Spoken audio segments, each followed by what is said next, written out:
बाड्रे भाटी चौक ते कुछ टाइम पहिरियां गाॾी बिरादरी जो नेक मर्द हाजी गुलाम हैदर गाॾी वफ़ात करे वियो हुयो। अॼु संदसि 40 जे मौक़े ते संदसि भाइटे अली गौर गाॾीअ खे बिरादरी जे नेक मर्द हुअण जी पग ॿधाई वई ऐं मीरजान गाॾीअ खे पंहिंजे घर जे मौजूद हुअण जी पग ॿधाई वई।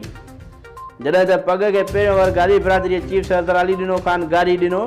जॾहिं त ॾोकरी तालुके जी मौजूद शख़्सियत हाजी बशीर अहमद गाॾी, साईं बदरदीन सारियो सिकंदर गाॾी, हाजी जुमन गाॾी, मीर तारिक गाॾी, मीर आज़म कांदड़ो, डॉक्टर हुसैन चना अली दोस्त खोखर पिण पग खे वर ॾिना।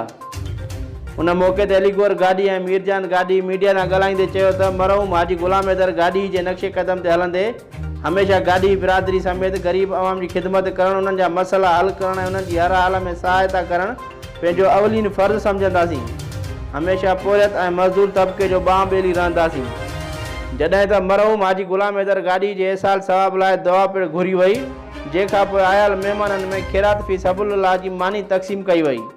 गदा हुसैन गाॾी, परवेज़ गाॾी, आमिर गाॾी, नादर गाॾी, मोर चना ऐं सैयद अली रज़ा शाह पिणु मौजूदु हुआ।